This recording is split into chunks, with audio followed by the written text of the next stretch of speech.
Hello students, welcome to the video. आज के video में हम प्रॉब्लम नंबर 2 करेंगे जो पेज 11 पे है आपके बुक में।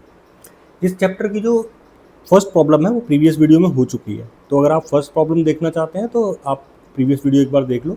और ये हाईली रिकमेंडेड है कि इससे प्रीवियस वीडियो आप इस वीडियो को देखने से पहले ज़रूर देखें। ओके, जब वो समझ में आ जाए तब ये प्रॉब्लम आप अटैम्प्ट करें। तो एक बार प्रॉब्लम को पढ़ लेते हैं पहले। Try and redraw each sequence in table 3 in your notebook. Can you draw the next shape in each sequence? Why or why not? After each sequence, describe in your own words what is the rule or pattern for forming the shape in the sequence. तो जो हमें table 3 में जो patterns दिए गए हैं, हमें वो सारे पैटर्न समझने हैं और हमें ये देखना है कि क्या हम इससे नेक्स्ट सीक्वेंस हम ड्रॉ कर सकते हैं। अगर कर सकते हैं तो हमें वो ड्रॉ करना है, और नहीं कर सकते तो क्यों हम ड्रॉ नहीं कर सकते, हमें उसका रीज़न भी एक्सप्लेन करना है। तो पहले हम एक बार देख लेते हैं क्या क्या सीक्वेंसेस हैं हमारे पास, क्या क्या शेप सीक्वेंसेस हैं हमारे पास। तो रेगुलर पॉलीगन्स है first, complete graph, stacked squares, stacked triangles and Koch snowflake. इन सारी शेप्स का इंट्रोडक्शन प्रीवियस वीडियो में हो चुका है। तो वन बाय वन देखते हैं। जो फर्स्ट क्वेश्चन है, जो फर्स्ट हमारे पास है वो रेगुलर पॉलीगन्स है, फर्स्ट शेप सीक्वेंस। तो रेगुलर पॉलीगन्स में बच्चों आपको मैंने बताया था कि हम जो कोई भी रेगुलर पॉलीगन है उसकी सारी साइड्स बराबर होती हैं। ओके, फॉर एग्जांपल सारी साइड्स यहाँ पे बराबर होंगी और एंगल्स भी बराबर होते हैं। ये रेगुलर पॉलीगन की मेन प्रॉपर्टी है। तो यहाँ पे हमारे पास जो 3 साइड्स वाला रेगुलर पॉलीगन है वो उसको हम ट्राइंगल कहते हैं। जिसमें 4 साइड्स होती हैं उसे क्वाड्रिलेटरल कहते हैं। क्वाड का मतलब भी 4 होता है। Okay, so it is easy to remember. Quadrilateral इसीलिए इसको कहते हैं क्योंकि इसमें 4 साइड्स होती हैं। पेंटागन, पेंट मीन्स 5 हेयर, सो इसमें 5 साइड्स हैं। 6, हेक्सागन में 6 हो गई, हेप्टागन में 7, ऑक्टागन में 8, नोनागन में 9 और डेकागन में 10। तो जो इसके बाद नेक्स्ट सीक्वेंस होगी उसमें कितनी साइड्स होंगी? उसमें 11 साइड्स होंगी। ओके, 11 साइड्स एंड एंगल्स कितने होंगे? वो भी 11 ही होंगे, राइट। 11 साइडेड रेगुलर पॉलीगन जिसमें 11 एंगल भी होते हैं उसको हम कहते हैं हेंडेकागन। ये आप नाम याद कर सकते हैं इसका, हेंडेकागन। डेकागन में 10 होती हैं साइड्स, 10 एंगल्स होते हैं। हेंडेकागन में 11 साइड्स एंड 11 एंगल्स होते हैं। आइए अब रूल्स देखते हैं। Rules for forming regular polygon. Number of corners of regular polygon is equal to number of sides. Okay, अभी आपको बताया ये same. Length of all sides of regular polygon is equal. सारी साइड्स की लेंथ इक्वल होगी। आप triangle देखें, quadrilateral देखें, डेकागन देखें, whatever, if it is regular then all sides are equal, all lengths are equal and all interior angles of regular polygon are equal। जो interior angles हैं, जो ये वाले एंगल है, ठीक है, इनको हम इंटीरियर एंगल बोलते हैं। जैसे इसमें 4 एंगल्स, तो किसी भी रेगुलर पॉलीगन के लिए जो जितने भी इंटीरियर एंगल्स हैं वो इक्वल होंगे। और उनका मेजरमेंट क्या होता है इंटीरियर एंगल्स का, वो अगर हम देखना चाहें तो वो होता है, उसके लिए फार्मूला होता है n-2/n × 180। ये थोड़ा सा एडवांस है 6th में। अगर आपको याद नहीं भी रहेगा ये फार्मूला तो कोई बात नहीं, बट ये थोड़ा एडवांस कॉन्सेप्ट है जो नेक्स्ट क्लासेस में आप पढ़ेंगे। ओके, अब नेक्स्ट हमारे पास जो शेप है वो है कंप्लीट ग्राफ। तो कंप्लीट ग्राफ होता क्या है पहले हम ये समझ लेते हैं। कंप्लीट ग्राफ आपको बेसिकली ग्राफ का मतलब है कि उसमें कुछ पॉइंट्स होते हैं, पॉइंट्स हम, एंड इसमें कुछ एजेस होते हैं। ग्राफ की जो साइड्स होती हैं उन्हें हम साइड नहीं कहते, एजेस कहते हैं, क्योंकि वो कनेक्ट करते हैं एक दूसरे को। फॉर एग्जांपल यहाँ पे अगर आप ये देखेंगे, ये 4 पॉइंट्स वाला ग्राफ है। तो अगर हम इसमें इसके कॉर्नर्स को कनेक्ट करें तो जो हमारे पास एजेस से ये एक एज हो गया, ये एक एज हो गया, ये एक एज हो गया। इसको आप साइड भी कह सकते हैं, लेकिन इसकी राइट टर्म है एज, क्योंकि एज का पर्पज़ है कनेक्ट करना। ओके, एंड किसी ग्राफ के लिए उसे क्लोज होना ज़रूरी नहीं है, लेकिन हम अभी कंप्लीट ग्राफ की बात कर रहे हैं। तो complete graph is a special type of graph. इसकी क्या प्रॉपर्टी होंगी?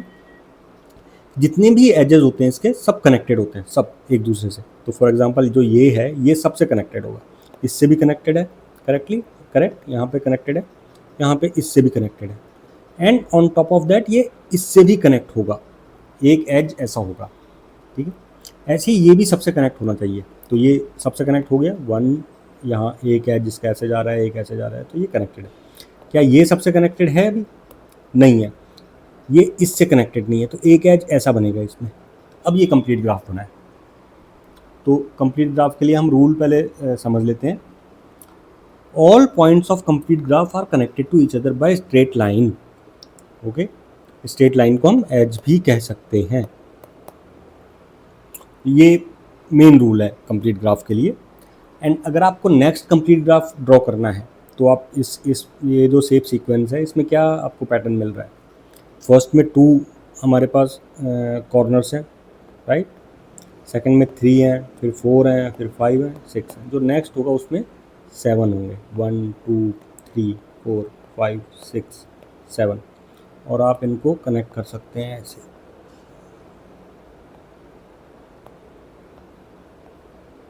ऐसे, ठीक है, इस टाइप की कुछ शेप आपकी बनेगी।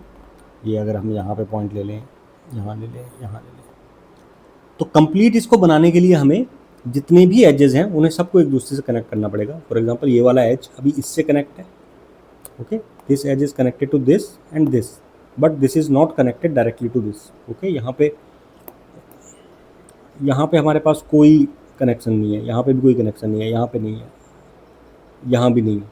तो इस तरह से हमें इसे कनेक्ट करना पड़ेगा अगर ये कंप्लीट हमने बनाना है, तो ऐसे और कनेक्शंस इसमें बनेंगे, ठीक है। ये अब ये भी सबसे कनेक्टेड नहीं है, तो इसको भी हमें कनेक्ट करना पड़ेगा सबसे, ऐसे ऐसे ऐसे, और ये हमें सबके लिए चेक करना पड़ेगा। तो बहुत सारी लाइंस हो जाएंगी और ये बहुत डेंस होगा in the end. For example इसको भी आप सबसे कनेक्ट करेंगे, ऐसे ऐसे, ये यहाँ पे आ नहीं रहा, ऐसे ऐसे, तो आप करते जाएंगे, काफ़ी डेंस ग्राफ बनेगा। Then we can say it is complete if it is connected, if every corner is connected to everything else. Next shape है स्टैक्ड स्क्वायर्स। ये शेप रिलेटिवली सिंपल है कि स्टैक्ड स्क्वायर में हमारे पास एक लेयर है squares की, और स्क्वायर्स को यूज़ करके ही हमने एक बड़ा स्क्वायर हमने बना दिया। तो एक आप ऐसे बना सकते हैं स्क्वायर, ओके, और जो स्क्वायर्स को यूज़ करके जो फाइनल शेप बन रही है वो भी स्क्वायर है, ओके, ये भी स्क्वायर ही है। तो ये स्टैक्ड स्क्वायर्स हैं, स्क्वायर के ऊपर स्क्वायर रख के बनाया स्टैक बेसिकली। तो रूल क्या है? Each stacked square is made up of small squares of same size के स्क्वायर्स हैं। इसमें एक ही स्क्वायर है, इसमें हमारे पास 4 स्क्वायर हैं टोटल, सबका साइज सेम है। इसमें 9 स्क्वायर हैं, 3x3 का ये 4x4 का है, और ये 5x5 का है। And number of small squares in the horizontal direction is same as number of squares in vertical direction. जितने हमारे पास हॉरिजॉन्टली हैं 1 2 3 4 5, उतने ही वर्टिकली हैं 1 2 3 4 5। इसके बाद जो अब नेक्स्ट हमारे पास शेप सीक्वेंस है वो है स्टैक ट्रायंगल्स। स्टैक ट्रायंगल्स में छोटे ट्रायंगल्स को यूज़ करके बड़ा ट्रायंगल बनाए।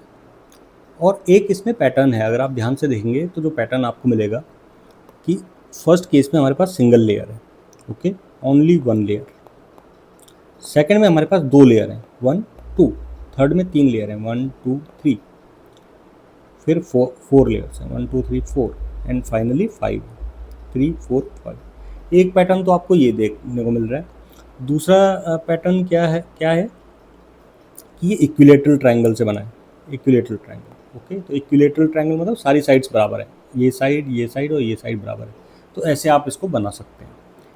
5 तक दिया हुआ है, अब हमें 6 जिसमें 6 लेयर्स हैं वो हमें बनाना है। तो ऐसे आप पहले एक इक्विलेटरल ट्रायंगल बनाएंगे, फिर इसमें 6 लेयर्स हमें बनानी है, 1 2 3 4 5 एंड 6। एंड इसी तरह से आपको फिर ट्रायंगल्स इसमें फिल करने हैं ऐसे, ओके। तो आप ऐसे ट्रायंगल्स आएंगे, फिर ऐसा आएगा ऐसे। तो ये तरीका है बनाने का थोड़ा सा। ये लाइन यहाँ तक जाएगी, यहाँ पे कनेक्ट होगी बेसिकली, यहाँ पे नहीं आएगा। ये एक लाइन ऐसे आ गई, फिर यहाँ से एक लाइन ऐसे आएगी, फिर ऐसे आएगी लाइन, ये डॉट्स भी कनेक्ट होंगे, ये लाइन यहाँ आएगी, ये डॉट कनेक्ट होगा, ये। तो अब ये हमारे पास एक स्टैक ट्रायंगल है, और इसमें लेयर्स कितनी हैं? 1 2 3 4 5 6 सारे बराबर नहीं है क्योंकि हमने विदाउट स्केल हमने बनाया है। तो स्केल को यूज़ करके अगर आप 6 सेंटीमीटर की ये लाइन ड्रॉ करेंगे 6 सेंटीमीटर या 12 सेंटीमीटर 6 के मल्टीपल में, ऐसे ही इसको भी 6 सेंटीमीटर का ड्रॉ करेंगे और ये जो गैप हैं ये भी सारे 1 सेंटीमीटर होंगे। फिर आप इन्हें कनेक्ट करेंगे तब आपका स्टैक ट्रायंगल परफेक्टली बनेगा। तो आइए रूल्स देख लेते हैं हम स्टैक ट्रायंगल बनाने के लिए। Each stack triangle is made by using smaller triangles of same size के ट्रायंगल्स यूज हो रहे हैं। And number of layers in nth stack triangle is n। इसमें कितनी लेयर, फर्स्ट में कितनी लेयर्स है हमारे पास, 1 लेयर है। सेकंड में हमारे पास 2 लेयर्स हैं, 1 2। और थर्ड में कितनी लेयर है, 3, फिर 4, फिर 5। ओके। एंड ऐसे ही अगर आप देखेंगे तो थर्ड रूल है number of layers of small triangles present at the base of n stack triangle is 2n-1। पहले में बेस में कितने इसमें n की वैल्यू 1 होगी, तो बेस में हमारे पास कितने हमारे पास स्टैक ट्रायंगल आने वाले हैं, 2 × 1 - 1 इज इक्वल टू 1, जस्ट 1। इसमें 2 × 2 - 1 कितना होगा, 2 × 2 - 1 3। तो इसमें 3 हैं बेस में, 1 2 3। ऐसे ही इसमें बेस में कितने होंगे, 5, 1 2 3 4 5 होंगे। इसमें 4 × 2 - 1 कितना होगा, 4 × 2 8, 8 - 1 7। और इसमें 5 × 2 - 1 9। तो यहाँ पे जो फिफ्थ स्टैक ट्रायंगल है उसमें छोटे ट्रायंगल कितने हैं, 1 2 3 4 5 6 7 8 9। आप ये काउंट कर सकते हैं। तो इस तरह से जो इसके बाद हम इससे बड़ा हमने बनाया अभी, उसमें कितने थे, अगर हम पीछे जाके देखेंगे तो उसमें 11 है, 11 स्मॉल ट्रायंगल। जो लास्ट पैटर्न है हमारी इस सीक्वेंस में वो है कोच स्नोफ्लेक। कोच स्नोफ्लेक को समझने के लिए बेस्ट तरीका ये है कि हमें जो फर्स्ट शेप से सेकंड शेप में जो ट्रांजिशन हो रहा है और सेकंड से थर्ड इस तरह से जो ट्रांजिशन हो रहा है इनमें, उसको हमें समझना चाहिए। तो अगर आप first shape to second shape का ट्रांजिशन देखेंगे तो वो बहुत मतलब थोड़ा अगर ध्यान देना पड़ेगा आपको। इनिशियली ये ट्राइंगल है, ओके, इक्विलेटरल ट्राइंगल है टू बी वेरी स्पेसिफिक। सारी साइड्स बराबर हैं इसकी एंड सारे एंगल्स भी बराबर हैं। नाउ जब आप फर्स्ट टू सेकंड जाते हैं तो जो स्ट्रेट लाइंस हैं उनको आप 3 पार्ट्स में डिवाइड करते हैं, 3 इक्वल पार्ट्स में। एंड जो मिडल पार्ट है उसके ऊपर आप एक इक्विलेटरल ट्रायंगल को आउटवर्ड्स ड्रॉ कर रहे हैं यहाँ पे, ओके। और बेस को आपने ओमिट कर दिया है, बेस को आपने हटा दिया है, तो आपको ये शेप मिल जाएगी, ठीक है। फर्स्ट 1/3 पार्ट आ गया पूरी लाइन का, फिर ये आउटवर्ड ट्रायंगल आ गया और फिर ये आ गया सेकंड। फिर ये सेम प्रोसेस सारी साइड्स के लिए रिपीट होगा, इसके लिए भी रिपीट होगा। तो यहाँ पे हमारे पास ये आ गया ऐसे, एंड फाइनली इसके लिए भी रिपीट होगा, हमारे पास ये। अब ये प्रोसेस फर्दर रिपीट होता है यहाँ पे दोबारा। कैसे, जो ये स्ट्रेट लाइन है इसको हमने 3 इक्वल पार्ट्स में डिवाइड किया ऐसे, ओके। ये यहाँ पे आप इसको देख सकते हैं एंड सेम पैटर्न यहाँ पे रिपीट हो गया, इसको आपने ऐसे कर लिया। तो ये स्ट्रेट आया, फिर ऐसे ऐसे ऐसे, और ये सेम पैटर्न फिर सारी लाइंस के लिए रिपीट होगा, इस लाइन के लिए भी, इस लाइन के लिए भी, इस लाइन के लिए भी, इसके लिए भी, सबके लिए, ओके। सेम पैटर्न फिर फर्दर रिपीट होता है, ये यहाँ सेम चीज़ रिपीट होगी, ये हर छोटी लाइन के लिए, जो नई लाइन हमारे पास है इनके लिए भी। एंड फाइनली ये पैटर्न रिपीट होता रहता है। तो इन थ्योरी आप इस तरह का पैटर्न 4 to 5, 5 to 6 कर सकते हैं। हाउएवर इसमें जब आप करेंगे तो जो लाइंस हैं वो बहुत छोटी होती जाएंगी, इतनी छोटी लाइंस को 3 पार्ट्स में डिवाइड करना पॉसिबल नहीं है। तो इस इमेज को हम पेपर पे कोच स्नोफ्लेक को स्पेसिफिकली इसका जो 6th जो आइटरेशन होगा, जो 5th इसके बाद जो आएगी सीक्वेंस बनेगी, वो ड्रॉ करना पॉसिबल नहीं है, ओके। यही इसका आंसर है। एंड रूल्स क्या हैं, फर्स्ट टू 1 to 2, 2 to 3 जाने के लिए जो हमने फिगर्स देखी हैं, 3 to 4 जाने के लिए रूल्स हम समझ सकते हैं। For making next iteration of coach Snowflake, each straight line present in the Snowflake divide it into 3 equal parts. जितनी भी स्ट्रेट लाइन्स हैं उनको 3 पार्ट्स में डिवाइड करो। उसके बाद फर्स्ट और थर्ड पार्ट को एज इट इज़ आप ड्रॉ कर दो जो नेक्स्ट है। अगर आप 2 से 3 में जा रहे हो तो 3 में जो जितनी भी इसमें आपने लाइन्स को 3 इक्वल पार्ट्स में डिवाइड किया है उनका फर्स्ट और सेकंड, जो ये और ये पार्ट है सेकंड, इसको तो आप एज इट इज़ ले लो। अब जो ये बीच का पार्ट है यहाँ पे आपको क्या करना है, ये देखिए आप, convert second part into an outward facing equivalent triangle and omit its base. आपको आउटवर्ड फेसिंग इक्विवेलेंट ट्रायंगल यहाँ पे बना देना है। Okay, outward facing equivalent triangle and base को हमने रिमूव कर देना है, बेस को हम नहीं ले रहे। तो इस तरह की शेप हमें कुछ मिल रही है हर स्ट्रेट लाइन के कॉरेस्पॉन्डिंग। और इस तरह हम अगर सारी स्ट्रेट लाइन्स के लिए ये पैटर्न रिपीट करेंगे तो हमें कोट स्नोफ्लेक मिल जाएगा। मोरओवर, जो हमने अभी देखा है कि it is very difficult to draw 6th Koch snowflake on A4 size sheet and we need a sheet of much larger paper size to show the difference between 4th, 5th and 6th Koch snowflake properly. ये आप देख सकते हैं, हमने यहाँ पे देख लिया है कि इस 4th में और 5th में हमें कोई डिफरेंस ही विजिबल नहीं है यहाँ पे। ओके, लेकिन अगर हम बहुत बड़ी शीट पे ड्रॉ करेंगे, फॉर एग्जांपल आप अपने रूम के बराबर पेपर पे ड्रॉ करेंगे, तो आपको थोड़ा बहुत डिफरेंस देखने को मिलेगा।